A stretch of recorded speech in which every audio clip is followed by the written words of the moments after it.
Si l'on poursuit la lecture du programme du Front National, qui va donc changer de main, on y trouve toujours une série de mesures d'inspiration très libérales. Baisse de l'impôt sur le revenu avec un taux maximal de 20%, baisse de l'impôt sur les sociétés pour les PME, baisse des droits de succession, baisse de l'ISF. C'est toujours du Reagan ou du Thatcher qui vous inspire, oui, Jean-Marie Le Pen? Oui, mais vous énoncez là le programme du temps de Reagan et de Thatcher. Pas du tout, c'est le programme le programme du Front votre National. programme de candidat pour la présidentielle de 2007 qui est toujours sur le site du Front National, les auditeurs peuvent le consulter. Le Front National a toujours été pour la liberté de l'entreprise, pour la réduction du nombre considérable de fonctionnaires dans notre pays.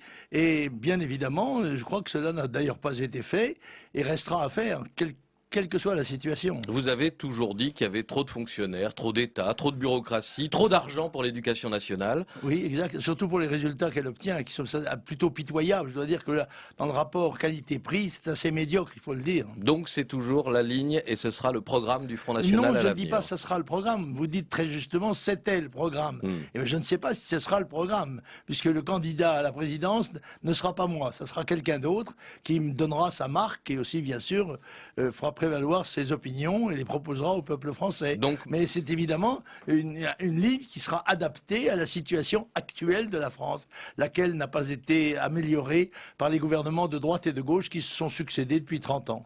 Ce que nous voulons et ce que nous dirons aux Français au cœur des échéances politiques des mois à venir. Nous voulons mettre en œuvre une politique basée sur la remise en ordre de l'État-nation par une souveraineté recouvrée, sur la revitalisation de la démocratie par la participation des citoyens aux affaires qui les concernent, sur un État protecteur et efficace au service de la communauté nationale, garant de la laïcité, de la prospérité et des libertés, sur un État luttant partout contre l'injustice engendrée par le règne de l'argent roi.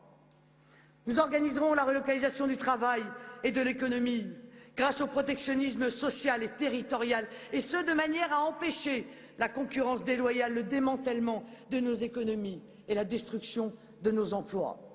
Pour ce faire, nous engagerons dès notre arrivée au pouvoir un vaste train de réformes destiné à éliminer les privilèges et à mettre sur pied une politique fiscale et sociale efficace et juste. Ce qu'on a oublié, c'est que le Parti communiste était sur les positions actuelles du Front National. Et ce ne sont pas, comment dire, le Front National, enfin les électeurs communistes qui sont devenus frontistes, c'est le Front National qui devient communiste. Et il passe effectivement d'un positionnement libéral, très clairement. Moi j'ai interviewé Jean-Marie Le Pen. Je posais cette question. Alors, vos partisans vous dépeignent comme visionnaires, notamment sur l'immigration. Et vous dites à qui veut l'entendre que vous n'avez jamais changé d'avis, ce dont on vous donne acte sur l'immigration. Mais en l'occurrence, il y a d'autres sujets sur lesquels vous avez changé d'avis, voire radicalement, et parmi eux, le libéralisme. Alors, non, je ne crois pas du tout avoir changé d'avis. Sur quel libéralisme, de quel libéralisme s'agit-il? Donc en 1985, notamment, vous disiez le Reagan français. Oui, mais c'est en 1985. Nous sommes en 2010. Il est bien évident que les phénomènes politiques et économiques varient selon les périodes. Ce n'est pas quelque chose d'absolument fixe. On dit que vous êtes le Ronald Reagan français. Qu'est-ce que vous en pensez? Eh bien, écoutez, j'en pense qu'on me fait beaucoup d'honneur. Et j'en accepte l'augure, en quelque sorte, puisque Ronald Reagan, qui était un homme politique américain très peu connu des Français il y a encore quelques mois, est donné actuellement par la plupart des observateurs politiques comme ayant de très grandes chances de remporter les élections américaines. Nous voulons à l'évidence, nous au Front National, et je crois que nous sommes les seuls à le vouloir, que le politique reprenne le pas sur l'économie et que l'homme soit au centre de l'économie. Or aujourd'hui c'est l'inverse. C'est l'économie qui est la reine de tout, c'est l'économie qui dirige le politique, et même, j'allais dire, et c'est peut-être plus grave, qui dirige les politiques. Ça donne ce que nous vivons depuis quelques jours. Écoutez, je crois qu'il n'y a pas de solution au problème de la crise, ni avec M. Mauroy, ni demain avec M. Chirac ou avec M. Barre, si nous restons dans le cadre d'une économie socialiste. Je crois que c'est essentiellement le socialisme qui, chez nous, aggrave la crise et empêche sa solution. La preuve, c'est que dans tous les autres pays occidentaux qui ne sont pas en régime socialiste, ils sont en train de résoudre les problèmes de la crise.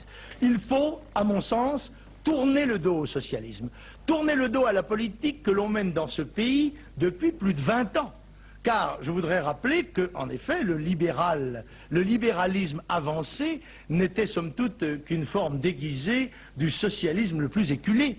Que c'est sous M. Giscard d'Estaing que nous avons franchi la frontière qu'il avait lui-même fixée à 40% de prélèvement du PNB, n'est-ce pas? Que séparer... Non mais si attendez, je vais y répondre. Laissez-moi tout de même exposer mon idée aussi. Pour séparer un pays socialiste d'une économie libérale, n'est-ce pas? Or, M. Giscard d'Estaing a pris le pays avec 35% de PNB en 1974. Il l'a abandonné en 1981 de prélèvement obligatoire, oui, prélèvement obligatoire sur la richesse nationale. C'est ça, de PNB. C'est ça. Non, le prélèvement sur le PNB. Ce que les citoyens sont obligés de payer, la part de... C'est ça, c'est bien ce que je dis. C'est ça, le prélèvement du PNB, voilà. N'est-ce pas? C'est cela. Et il l'a quitté à 42%. C'est-à-dire que c'est en fait en 1979 que la France est passée, selon les critères même de M. Giscard d'Estaing, en économie socialiste.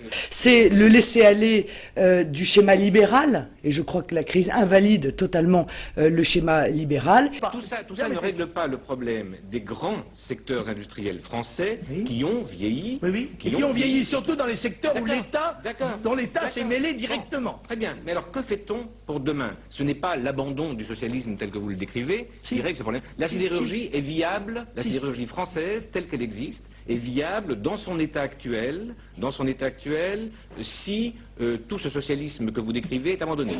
Écoutez, je pense que... Mais oui, mais parfaitement, je pense là. Je vais vous dire pourquoi.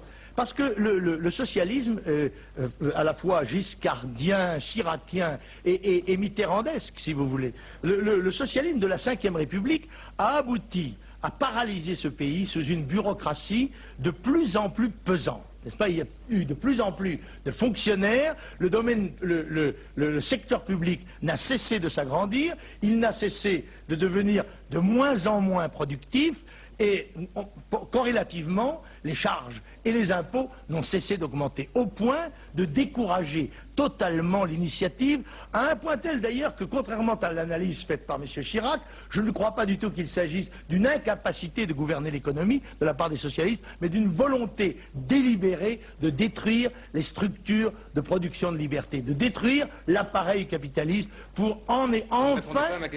Oui, mais attendez, quand ceci est changé, quand la confiance est restaurée, quand ceux qui travaillent et qui en ont ras-le-bol, Monsieur Duroy, que les charges ne cessent d'augmenter, que le fisc ne cesse de les tracasser, de porter sur leur dos des gens qui ne travaillent pas et qui, en quelque sorte, passez-moi l'expression, vivent à leur crochet. Quand ceux-là verront leur effort récompensé, quand les entreprises pourront faire du profit, quand on pourra distribuer à l'actionnariat, et à l'actionnariat que je souhaite le plus, l'actionnariat populaire, de l'argent, enfin, tout sera changé. On voit donc bien que dès qu'il y a une difficulté, c'est le laisser-aller, c'est la dérégulation. On nous a expliqué que le marché allait s'autoréguler. En réalité, il implose et on appelle à ce moment-là la nation à la rescousse.